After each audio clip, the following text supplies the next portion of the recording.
नमस्कार, मैं हूं कुमार राकेश और शहरी सरकार यानी कि जिस तरीके से न्यूज इंडिया का चुनावी महाकवरेज लगातार जारी है बिहार से लेकर के मध्य प्रदेश और अब जिक्र करेंगे राजस्थान का, जहां पर जयपुर, जोधपुर और कोटा इन तीन बड़े शहरों में बीजेपी और कांग्रेस के बड़े नेताओं की प्रतिष्ठा दांव पर है।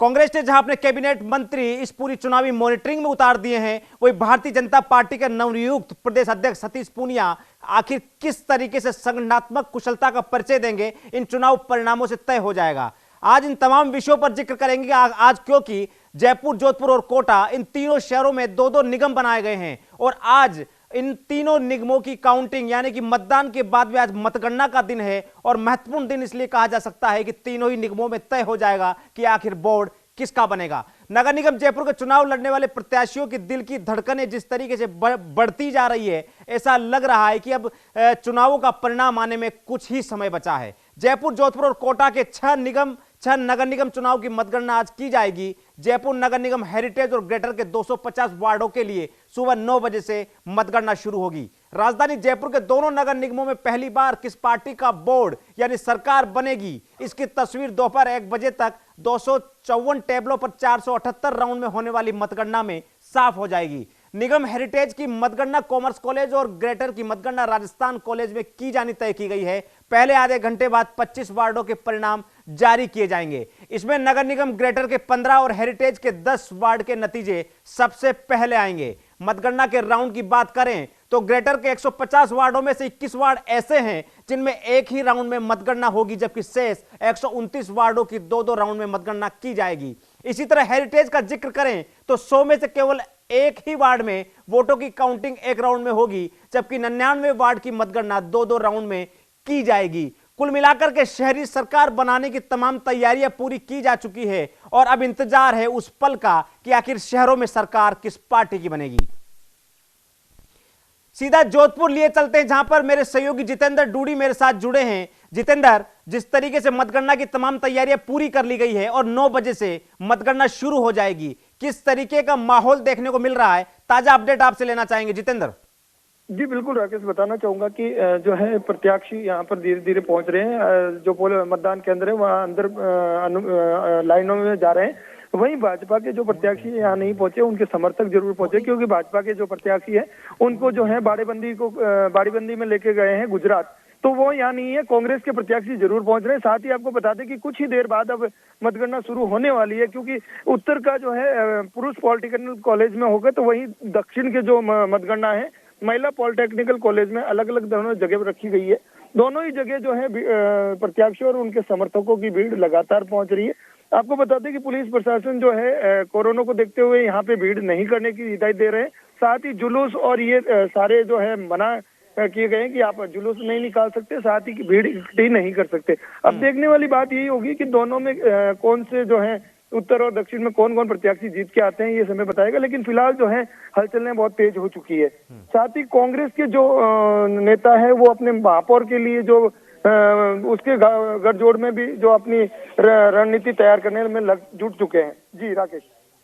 चलिए, रहमतुल्लाह खान जयपुर से जुड़े हैं मेरे सहयोगी, साथ ही उमंग माथुर न्यूज रूम से मेरे सहयोगी जुड़े हैं। लगातार कुल मिलाकर के जिस तरीके से शहरी सरकार को लेकर के राजनीतिक चालबाजियां और राजनीतिक पैतरेबाजी पिछले दिनों से देखने को मिल रही है, उमंग माथुर खासतौर पर निगाह रखे हुए। उमंग, सबसे पहले आपके पास आना चाहेंगे, किस तरीके से देख पा रहे हैं कुल मिलाकर के आज मतगणना का दिन है और महत्वपूर्ण सवाल इसलिए भी कि 250 वार्डों में प्रतिष्ठाएं बड़ी दांव पर है। खासतौर पर कांग्रेस का जिक्र करूं तो कई कैबिनेट मंत्री चुनावी मैदान में उतरे और प्रचार के लिए अपने प्रत्याशियों की लिस्ट भी सौंपी, जिताऊ कैंडिडेट को मौका भी दिया, लेकिन अब मतगणना की बारी है, परिणाम की बारी है। ऐसे में कईयों की प्रतिष्ठा दांव पर है, किस तरीके से देख पा रहे हैं उमंग?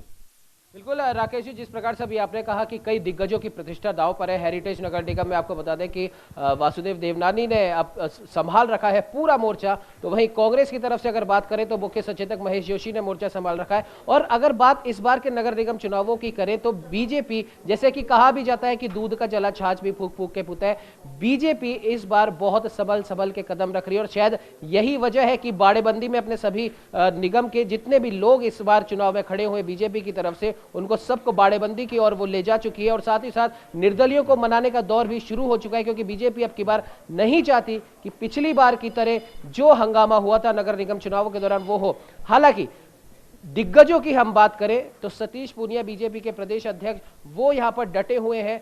साथ ही साथ वासुदेव देवनानी है और भी कई ऐसे लोग हैं जिनकी प्रतिष्ठा इस बार दांव पर है। मेरी सहयोगी आयुषी मेरे साथ में मौजूद है। आयुषी से हम जानना चाहेंगे कि आयुषी, अगर हम दिग्गजों की प्रतिष्ठा की बात करें तो कई दिग्गज इस समय अपनी साख बचाने के लिए यहाँ पर है, और साथ ही साथ अगर बात करें कि इस बार के नगर निगम चुनावों में क्या क्या मुद्दे हावी रहे। आयुषी जी बिल्कुल, अगर उमंग मुद्दों की अगर मैं बात करूं तो कहीं ना कहीं इस बार जो सबसे मेन मुद्दा था वो था कोरोना का। कोरोना में सबसे ज्यादा लोग परेशान हुए हैं, चाहे बेरोजगारी को अगर हम यहां पर देखें या फिर वैक्सीन को लेकर हमेशा से बातचीत की जाती है, लेकिन लोग ये चाहते थे, लोग ये देखना चाहते थे कि आखिरकार कोरोना के संकट की घड़ी में कौन सा प्रत्याशी इस बार ज्यादा सतर्क रहा, लोगों के लिए मौजूद रहा, क्या कुछ परेशानी लोगों को हुई है उनके लिए, उनको सुनने के लिए वहां पर मौजूद रहा है। तो मुझे लगता है कि कोरोना इस बार सबसे मेन मुद्दा कहीं ना कहीं रहा है और इसे ही देखते हुए लोगों ने वोट भी किया होगा। जी बिल्कुल आयुषी, आपने सही कहा, कहीं ना कहीं कोरोना इस बार नगर निगम चुनावों में हावी रहा। और अगर दूसरा कोई सबसे बड़ा मुद्दा था तो वो था कचरा संग्रहण का। खैर राकेश जी, आपके सवाल पर मैं आता हूं। आपने कहा था किन किन दिग्गजों की प्रतिष्ठा है, तो आपको बता दें कि जयपुर हेरिटेज से, आमेर से हम बताएं तो सतीश पूनिया, प्रशांत शर्मा, हवा महल क्षेत्र से महेश जोशी, सुरेंद्र पारिक, किशनपोल से अमीन कागजी, मोहनलाल गुप्ता, आदर्श नगर से रफीक खान, अशोक परनामी, सिविल लाइन से प्रताप सिंह खाचरेवास, अरुण चतुर्वेदी। ये वाला मुकाबला काफी रोचक होगा सिविल लाइन से। दूसरा, ये तो रही जयपुर हेरिटेज की बात। जयपुर ग्रेटर की अगर हम बात कर ले तो मालवीय नगर से कालीचरण सराफ, अर्चना शर्मा। यहां पर एक तरीके से हम कह सकते हैं कि एकदम बीजेपी ने सुपड़ा साफ यहां पर पहले भी करा है, अब की बार भी करने की पूरी उम्मीद है। सांगानेर से अगर हम बात कर ले तो अशोक लाहौटी, पुष्पेंद्र भारद्वाज। अशोक लाहौटी काफी बारीकी से उन्होंने अब की बार नगर निगम चुनावों में कार्य किया है, कार्यकर्ताओं के साथ घूमे, घर घर गए, और पिछली बार की गलती इस बार ना हो उसका बागियों से नुकसान जानना चाहेंगे। बागियों से नुकसान कितना होगा दोनों ही पार्टियों को? मान मनोबल हो गई, और बेहतरीन विषय जो निकल करके आ रहा है वो ये भी आ रहा है कि जिस तरीके से बागी बड़ी तादाद में खड़े हुए हैं, इसमें सवाल खड़ा होता है कि दोनों ही पार्टियों को कई बागियों की जरूरत ना पड़ जाए सरकार बनाने के लिए। बिल्कुल राकेश जी, आपने सही कहा, इस बार बागियों के तेवर काफी देखने को मिले हैं, और बागी भी ऐसे जो कांग्रेस की मुख्य धारा में चलते थे, बीजेपी की मुख्य धारा में चलते थे, लेकिन खुद को टिकट ना मिलने की वजह से, अपने चहेतों को टिकट ना मिलने की वजह से उन्होंने बागी तेवर दिखाए। प्रदर्शन यहां पर देखे गए, विरोध प्रदर्शन देखे गए, और कोरोना गाइडलाइंस को भी हमें भूलना नहीं चाहिए, उसको देखते हुए भी यहां पर बिल्कुल भी कोरोना गाइडलाइंस की पालना नहीं हुई। खैर, बागियों के ऊपर अगर हम आए तो कांग्रेस और बीजेपी ने पहले चरण के चुनावों के बाद में ही बागियों को मनाने का जो एक दौर था वो चल पड़ा था, बातें की जा चुकी हैं, लेकिन उसके बाद कुछ लोग तो कह चुके हैं कि भाई ठीक है, आप परिणाम आने दीजिए, परिणाम आने तक हम इंतजार करते हैं। लेकिन कई लोग अंदर ही अंदर ये समझौता हो चुका है, कांग्रेस और बीजेपी दोनों ही पार्टियों की तरफ से, निर्दलीय या फिर हम कह सकते हैं जो बागी है उनकी तरफ से समझौता एक तरीके से हो चुका है। अब सवाल यह है नतीजा क्या कहता है। नतीजा आप देखना राकेश जी, नतीजा जिसकी भी तरफ होगा, अधिकांश बागी उसी तरफ जाने की कोशिश भी करेंगे, और तब दौर शुरू होगा शर्तों का कि किन शर्तों पर इन बागियों को लेना है, किन शर्तों पर इन बागियों को नहीं लेना है। चलिए, बहुत महत्वपूर्ण सवाल और बहुत महत्वपूर्ण बात उमंग ने कही है कि बागियों से मान मनोबल शुरू होगी चुनाव परिणाम आने के बाद में। उमंग, लौटूंगा आपके पास में, लेकिन सबसे पहले रहमतुल्लाह के पास सीधा लिए चलते हैं। क्या कुछ अपडेशन है? रहमतुल्लाह खान, मेरी आवाज सुन पा रहे हैं? बिल्कुल राकेश जी, यहाँ पर 9 बजे से काउंटिंग शुरू होगी जयपुर के नगर निगम जो हेरिटेज ग्रेटर दोनों की। और इस बार अगर बात करें तो कांग्रेस और बीजेपी दोनों के लिए प्रतिष्ठा का सवाल है। हालांकि बीजेपी ने भले ही जो है बाड़ीबंदी की है और कांग्रेस ने नहीं भी की है, लेकिन प्रतिष्ठा का सवाल दोनों ही पार्टी के नेताओं के साथ है। अगर कांग्रेस की बात करें तो महेश जोशी, प्रताप सिंह खाचरियावास के पास जिला अध्यक्ष की जिम्मेदारी नहीं है, लेकिन जिला अध्यक्ष निवर्तमान जिला अध्यक्ष यानी पूरी जिम्मेदारी प्रताप सिंह खाचरियावास के पास है। और मुख्य सचेतक महेश जोशी के पास भी है, क्योंकि शहर के वो बड़े नेता है और सबसे अहम जिम्मेदारी उनके पास है। हवा महल विधानसभा क्षेत्र से विधायक है, और जो भी विधायक, जितने भी विधायक है कांग्रेस के, और कांग्रेस के जो विधायक जो प्रत्याशी है विधानसभा 2018 के चुनाव के जो प्रत्याशी जो हार चुके हैं, उनके पास भी जिम्मेदारी। इस बार जो टिकटें वितरण की गई है, रहमान लौटेंगे। उमंग माथुर और आयुषी मेरे साथ लगातार बने हुए हैं। रहमतुल्लाह खान जयपुर से और जितेंद्र डूडी जोधपुर से। इन तीनों शहरों की जानकारी और पल पल की अपडेट आपको देते रहेंगे। एक छोटे से ब्रेक के लिए रुकते हैं और तमाम विषयों पर चर्चा हमारी लगातार जारी रहेगी कि शहरी सरकार में अब की बार डंका कांग्रेस का बजेगा या बीजेपी का। जल्द हाजिर होते हैं।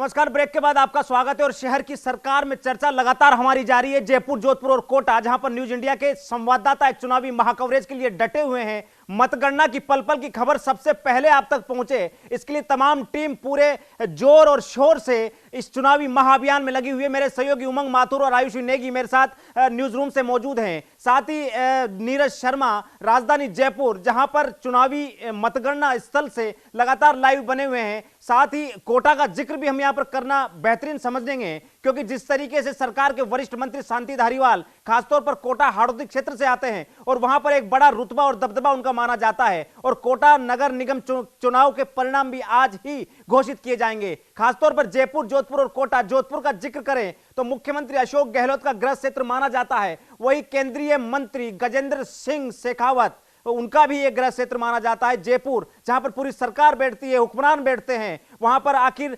बीजेपी बाजी मार पाती है या कांग्रेस, यह देखना महत्वपूर्ण होगा और दिलचस्प भी। 9 बजने में कुछ ही समय बाकी है जब मतगणना शुरू हो जाएगी, और राजधानी जयपुर के 250 वार्ड पर कौन बाजी मारेगा, यह कुछ ही पलों के बाद, कुछ ही घंटों के बाद में तय हो जाएगा कि शहरी सरकार में रुतबा कौन कायम रख पाता है। उमंग माथुर, आपके पास आना चाहेंगे। जिस तरीके से तमाम विषयों को लेकर के, तमाम बातों को लेकर के जिक्र किया जाता है, बागियों का जिक्र भी हमने यहां पर किया है, लेकिन सवाल वहां पर खड़ा होता है कि बाड़ेबंदी की जा चुकी है। उमंग माथुर, आयुषी नेगी और उमंग माथुर मेरे साथ मौजूद है लाइव। आयुषी, आपके पास आना चाहेंगे। बाड़ेबंदी शुरू हो चुकी है, बागियों का जिक्र भी बनता है। बीजेपी पहले से ही घबराई हुई है, क्योंकि विष्णु लाटा बीजेपी छोड़ करके, बीजेपी की बाड़ेबंदी तोड़ करके, होटल्स की दीवारों को फांद करके महापौर बने थे। बीजेपी पुराने घाव भूली नहीं है, दूध का जला छाछ को फूंक फूंक कर पीता है। किस तरीके से देख पा रही है बीजेपी की बाड़ेबंदी को, आयुषी? जिस तरीके से एक बड़ा दांव यहाँ पर बीजेपी की तरफ से कहा जाए कि बाड़ेबंदी उन्होंने की गई है, प्रशिक्षण शिविर का नाम राकेश जी से दिया गया है, लेकिन साफ तौर पर एक मौका कांग्रेस को बोलने का यहाँ पर बीजेपी की तरफ से दिया गया है। जिस तरीके से सभी विधायकों, माफ कीजिएगा, सभी प्रत्याशियों को यहाँ पर रखा गया है, कहीं ना कहीं लगता है कि बीजेपी को एक आंकलन यहाँ पर पहले से हो गया है, क्योंकि जिस तरीके का माहौल इस बार बीजेपी की तरफ से देखा गया है, जनता के अंदर किस तरीके से बीजेपी के लिए देखा गया है, तो कहीं ना कहीं लग रहा है कि उसका आंकलन बीजेपी की तरफ से कर लिया गया है, और इसलिए विधायकों की, जो माफ कीजिएगा प्रत्याशी हैं, उनकी बाड़ेबंदी की गई है। तो वही दूसरी तरफ अब यह भी माना जा रहा है कि कांग्रेस फिलहाल नतीजों का यहां पर इंतजार कर रही है। बाड़ेबंदी कांग्रेस की तरफ से भी की जा सकती है। फिलहाल अपडेट ये मिल रहा है कि इससे पहले कल देर रात को कांग्रेस के कुछ प्रत्याशियों की भी यहां पर बाड़ेबंदी की गई है। तो दोनों ही तरफ से अब रिजॉर्ट पॉलिटिक्स कहीं ना कहीं देखने को मिल रही है। राकेश जी, चलिए नीरज के पास लेकर चलेंगे। नीरज शर्मा वरिष्ठ संवाददाता है हमारे, जयपुर से पल पल की अपडेट हमें देंगे। नीरज, कुल मिलाकर के तमाम जाजम बीत चुकी है। बीजेपी का जिक्र करें तो बाड़ेबंदी की ओर जा रही है, कांग्रेस पूरी तरह से आश्वस्त है कि सरकार में, शहरी सरकार में रुतबा कायम रहेगा। जयपुर का जिक्र करेंगे तो कुल मिलाकर के कई कैबिनेट मंत्री चुनावी प्रचार में शामिल हुए। कोटा का जिक्र करें तो शांति धारीवाल की प्रतिष्ठा दांव पर है। जोधपुर सीएम का गृह क्षेत्र है। शहरी सरकार में पूरी तरह से सरकार आश्वस्त है कि शहरों में रुतबा कायम रहेगा कांग्रेस का। किस तरीके से राजनीतिक गणित को देख पा रहे हैं, और किस तरीके से शहरी सरकार पर अब की बार किस पार्टी की पैठ सबसे ज्यादा हो सकती है, आकलन जानना चाहेंगे आपसे नीरज। देखिए, जो परिसीमन हुआ और जब बंटवारा हुआ अलग अलग हेरिटेज का, ग्रेटर का, इसके बाद में पहली बार ये चुनाव हो रहे हैं। ये देखना निश्चित रूप से लाजमी रहेगा कि कौन सी पार्टी जो है अपने बोर्ड बना पाती है। जयपुर में भी अगर बात करें तो ग्रेटर और हेरिटेज दोनों को लेकर के कड़ा मुकाबला है। कोटा, जोधपुर, अलग अलग जगह पर जो जिस तरीके से बंटवारा हुआ है परिसीमन के माध्यम से नगर निगमों का, निकायों का, अब की बार जो चुनाव है ये रोचक रूप इसलिए भी ले गया है क्योंकि काफी बागियों ने भी ताल ठोकी है। अगर राजधानी जयपुर की बात करें तो 100 जो सीटें हैं वो नगर निगम की जयपुर हेरिटेज के अंदर हैं, ग्रेटर के अंदर 150 सीटें हैं। निश्चित रूप से एक बड़ा अच्छा मुकाबला, रोचक मुकाबला जो है वो देखने को इस चुनाव के अंदर मिला है। राजस्थान और कॉमर्स कॉलेज के अंदर मतगणना के लिए जो टेबलें हैं वो लगाई गई हैं, और दोनों ही कॉलेजों के अंदर जो है तैयारियां पूरी की गई हैं जयपुर के चुनाव के लिए। इसके साथ ही आपको बता दें जो प्रत्याशी हैं उनकी दिलों की धड़कनें चूंकि अब बढ़ चुकी हैं, क्योंकि मतगणना का समय शुरू होने वाला है 1 ही मिनट में। सुबह 9 बजते ही मतगणना शुरू हो जाएगी। अब की बार कुछ लेट मतगणना शुरू हो रही है, लेकिन खास बात यह है हर आधे घंटे के अंदर जो है अब वो रिजल्ट जो है वो हमारे पास आने सामने चालू हो जाएंगे। यानी 9 बजे मतगणना शुरू हो जाएगी, 9:30 बजे तक जो है स्टार्टिंग के कुछ वार्डों के नतीजे निकलने सामने हो जाएंगे। आज दोपहर 1 बजे तक सभी वार्डों की लगभग तस्वीर साफ हो जाएगी या नतीजे आ जाएंगे। आपको बता दें 254 टेबलों पर 478 राउंड में होने वाली जो मतगणना है, इसको लेकर के अब लगातार तैयारियां तेज हो गई हैं और मतगणना का समय शुरू हो गया है। अब सीधे सीधे पर्चे जो हैं उसके लिए बैलेट बॉक्स को अब खोले जाने की प्रक्रिया शुरू कर दी गई है दोनों कॉलेजों के अंदर।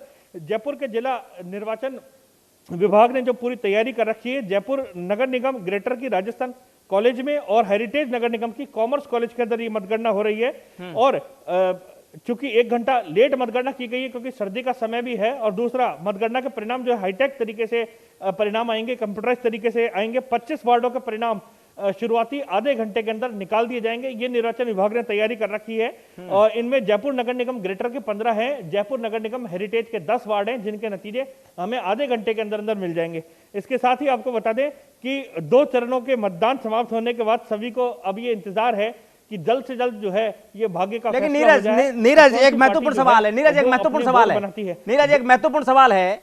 बीजेपी ने बाड़ेबंदी की, कांग्रेस ने सवाल खड़े किए हैं। तकनीकी रूप से कांग्रेस का कहना है कि जो पार्षद जिनको बाड़ेबंदी के तौर पर जो भी जीते भी नहीं है, एक होटल में ले जाकर के बंद कर दिया जाता है, जब वो चुनाव अगर जीतेंगे तो उनकी जगह शपथ कौन लेगा? कांग्रेस ने सवाल खड़े किए हैं। निश्चित रूप से ये हालत हुई है, लेकिन बीजेपी ने इसको प्रशिक्षण शिविर का नाम दिया है। ये तो पूरी तरीके से खालिश राजनीति है।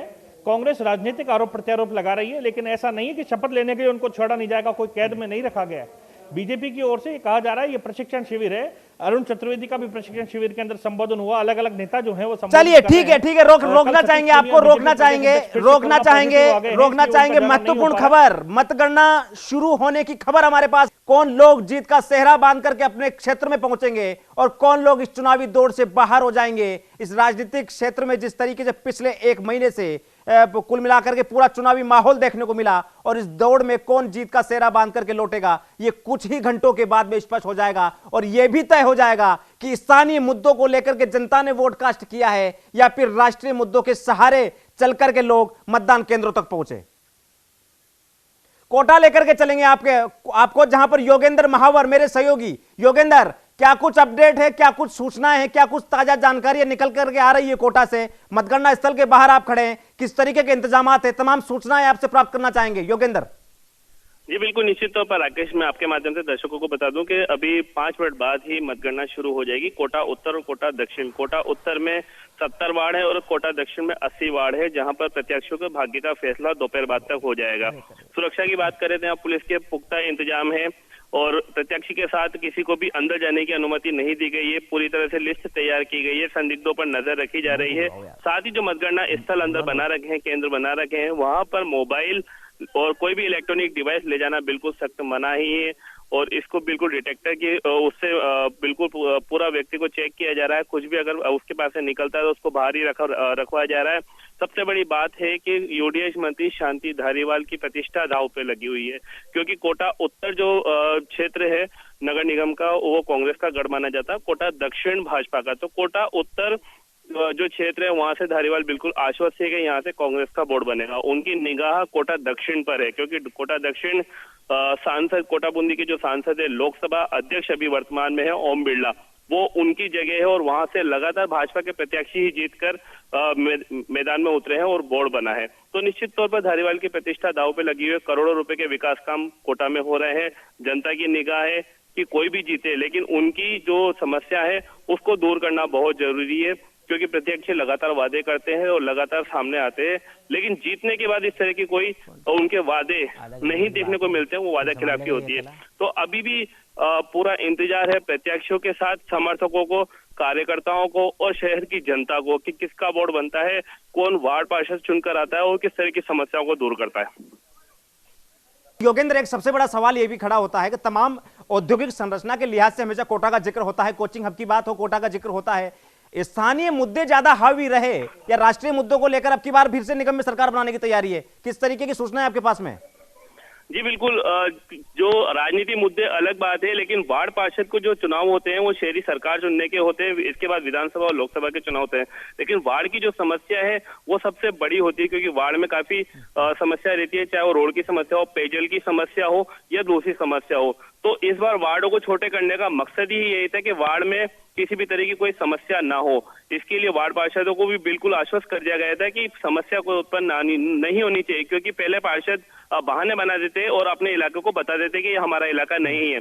लेकिन अब यूडीएच मंत्री शांति धारीवाल ने बिल्कुल आश्वस्त कर दिया शहर की जनता को कि अब पार्षद कोई भी हो लेकिन बहाना नहीं बनाएगा। और खास तौर पर वो हेल्पलाइन नंबर भी चालू की जाएगी वार्ड पार्षदों के लिए, माफ कीजिएगा शहर की जनता के लिए, कि वार्ड पार्षद योगेंद्र बागियों से तनाव रहेगा क्या? बागियों से तनाव रहेगा क्या दोनों पार्टियों को योगेंद्र? जी बिल्कुल रहेगा, क्योंकि भाजपा के बहुत सारे ऐसे कार्यकर्ता, वरिष्ठ कार्यकर्ता है जिन्होंने भाजपा से टिकट मांगा था। कांग्रेस के भी काफी कार्यकर्ता है जिन्होंने टिकट मांगा था, लेकिन जब टिकट नहीं मिला तो वो बागी बन गए और निर्दलीय से चुनाव लड़ा। तो कहीं ना कहीं ये साख जो है भाजपा और कांग्रेस के लिए दोनों को ही बचानी बहुत जरूरी है, क्योंकि जो कार्यकर्ता निर्दलीय खड़े हुए हैं उनका वर्चस्व पहले से बना हुआ है और पहले से वो जीतते आ रहे हैं। तो कहीं ना कहीं ये नुकसान दोनों पार्टियों को हो सकता है। हालांकि कांग्रेस ने इसको समझा है और कांग्रेस ने कई जो निर्दलीय जो उनके खड़े हुए थे उनसे बातचीत करी, उनको समझाया है, उनको बैठाया है, लेकिन भाजपा की तरफ से ऐसा कोई देखने को नहीं मिला है। तो कहीं ना कहीं नुकसान दोनों को होना है। ये समय बताएगा कि कितने निर्दलीय आते हैं और कितने बागी निकलते हैं, ये समय तय करेगा। चलिए सीधा आपको जोधपुर लिए चलते हैं, जहां पर जितेंद्र डूडी, मेरे सहयोगी जितेंद्र डूडी से संपर्क करेंगे। जितेंद्र डूडी साफ तौर पर शहरी सरकार को लेकर के तमाम जानकारी देंगे, क्योंकि सीएम का गृह क्षेत्र है और सीएम का गृह क्षेत्र इसलिए भी महत्वपूर्ण है, केंद्रीय मंत्री गजेंद्र सिंह शेखावत का भी गृह क्षेत्र है। ये राजनीतिक लड़ाई, वर्चस्व की लड़ाई अभी से नहीं है, ये विधानसभा और लोकसभा चुनाव से चली आ रही है। कांग्रेस की राजस्थान में सरकार बनने के साथ ही शह और मात का खेल शुरू हुआ, जो लोकसभा चुनाव तक चला। मुख्यमंत्री अशोक गहलोत के बेटे वैभव गहलोत लोकसभा चुनाव में चुनावी मैदान में उतरे जोधपुर से, लेकिन कहीं ना कहीं केंद्रीय मंत्री गजेंद्र सिंह शेखावत ने शिकस्त दी और यह जताने की कोशिश की कि सीएम के गृह क्षेत्र में बीजेपी ने सेंध लगा दी है। और कुल मिलाकर के वहां का क्या राजनीतिक माहौल है, बागियों से तनाव बीजेपी और कांग्रेस दोनों ही पार्टियों को कितना है, ये तमाम जानकारी लेंगे। जितेंद्र, मेरी आवाज सुन पा रहे हैं आप? जी जी बिल्कुल। जितेंद्र, बागियों के बारे में सबसे पहले जिक्र करना लाजमी इसलिए हो जाता है क्योंकि तमाम दोनों शहरों में, जयपुर और कोटा, यहां पर बड़ी संख्या में बागियों ने पर्चे भरे और चुनावी मैदान में उतरे। ये बागी वो बागी नहीं थे जो केवल शौक के लिए चुनावी मैदान में आए, बल्कि ये वो बागी थे जो कांग्रेस और बीजेपी दोनों से बगावत करके टिकट नहीं मिलने पर चुनावी मैदान में थे। कितना नुकसान होने की आशंका है, या वहां भी ऐसा लग रहा है कि बागियों की मान मनोबल के बाद ही शहरी सरकार तय होगी? जितेंद्र डूडी। बिल्कुल आपने सही कहा है कि बागियों के बागी पर ही सारी जो है दमदार रहेगा, क्योंकि आपको बता दें कि कांग्रेस और भाजपा दोनों से ही जो है बागी उम्मीदवार यहाँ पर खूब मैदान में उतरे थे और अपने वर्चस्व की लड़ाई रखी थी।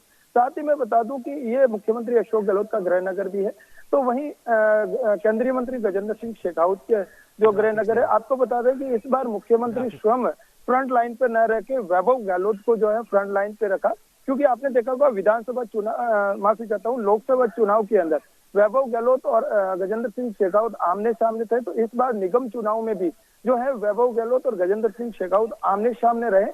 भाजपा की ओर से जहां गजेंद्र सिंह शेखावत ने अपनी पार्टियों के प्रचार प्रसार किए, रैलियां की, सभाएं की, तो वहीं दूसरी तरफ मुख्यमंत्री नहीं पहुंचकर वैभव गहलोत यहां पर पहुंचे और वैभव गहलोत ने पूरे वार्डों के दौरे किए, रैलियां की, सभाएं की और प्रत्याशियों के पक्ष में मतदान करने की अपील की।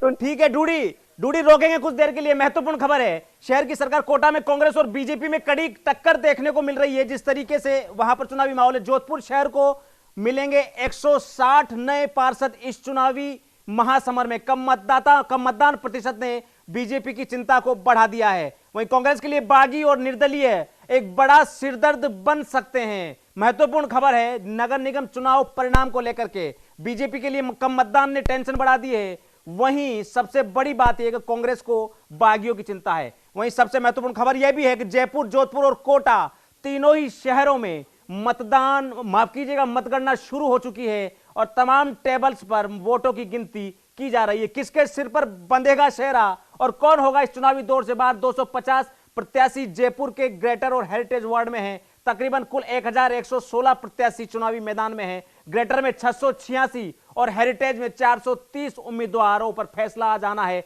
कोरोना और धारा 144 को देखते हुए विजय जुलूस पर रोक लगाई गई है। सीधा चलेंगे, मेरे सहयोगी उमंग माथुर मेरे साथ जुड़े हैं। नगर निगम चुनाव को लेकर के एक बेहतरीन विश्लेषण इनका है, लगातार कवरेज भी कर रहे हैं, लगातार डिबेट के माध्यम से चर्चा भी कर रहे हैं कि कौन कौन से मुद्दे हावी रहे हैं और बीजेपी और कांग्रेस के बीच में बागियों का क्या रोल रह सकता है? सीधा उमंग के पास चलेंगे। उमंग,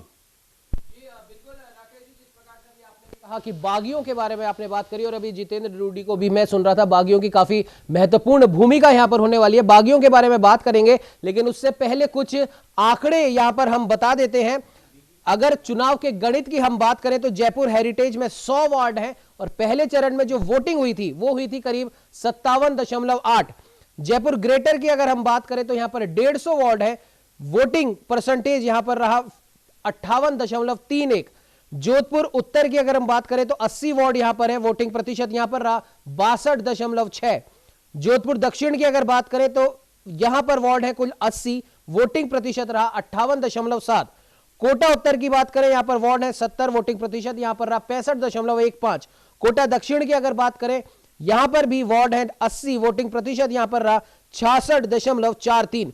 और ये अगर हम बागियों की जैसे आपने बात करी, ये तो रही वोटिंग परसेंटेज की बात राकेश जी, और वोटिंग प्रतिशत के हिसाब से हम बात करें तो काफी कुछ अहम रोल बागियों का अब की बार होने वाला है। और बागी इस बार शहर की सरकार बनाने में काफी कुछ अड़ंगा भी डाल सकते हैं, भले ही वो बीजेपी के बागी हो, भले ही वो कांग्रेस के बागी हो। हमने कुछ देर पहले भी राकेश जी यहां पर जिक्र किया था, मान मनोबल का दौर शुरू हो चुका है और कौन से बागी हैं जो मान गए हैं, कौन से बागी हैं जो नहीं माने हैं, वो चुनाव के नतीजे आते आते स्थिति काफी स्पष्ट हो जाएगी। लेकिन फिर से एक बार बता दें, बागियों को मनाने का दौर शुरू हो चुका है और कई बागी अड़े भी हुए हैं और कहीं ना कहीं बीजेपी और कांग्रेस दोनों ही प्रमुख पार्टियां अब जो महत्वपूर्ण वार्ड है उनके ऊपर वो नजर बनाए रखी है कि कौन से वार्ड से कौन सा बागी है, कौन सा महत्वपूर्ण बागी है, कौन सा बागी महत्वपूर्ण नहीं है। इस पर भी रणनीति डिसाइड हो चुकी है राकेश जी। चलिए, महत्वपूर्ण खबर है। जिस तरीके से तमाम जानकारी मेरे सहयोगी उमंग माथुर ने दी है, वरिष्ठ सहयोगी नीरज शर्मा मेरे साथ लगातार बने हुए, लखवीर सिंह शेखावत, आयुषी नेगी, तमाम लोग मेरे साथ। न्यूज इंडिया का चुनावी महाकवरेज लगातार जारी है। बिहार से लेकर राजस्थान तक का जिक्र हम लगातार कर रहे हैं कि बिहार की राजनीतिक माहौल क्या कुछ कह रहा है, और राजस्थान का जिक्र इसलिए जरूरी हो जाता है कि जयपुर, जोधपुर और कोटा, ये तीनों वो महत्वपूर्ण शहर है जहां पर राजस्थान की सरकार और विपक्ष, खासतौर पर बीजेपी और कांग्रेस की प्रतिष्ठा की लड़ाई है। तमाम विषयों पर चर्चा जारी रहेगी। अब तमाम लोग मेरे साथ जुड़े रहिएगा, क्योंकि महत्वपूर्ण तथ्य भी है जिनकी जानकारी आम जनता तक पहुंचाना जरूरी हो जाता है कि आखिर बीजेपी सत्ता में आएगी तो क्यों आएगी, और कांग्रेस अगर सत्ता की दौड़ से बाहर होती है तो क्यों होती है।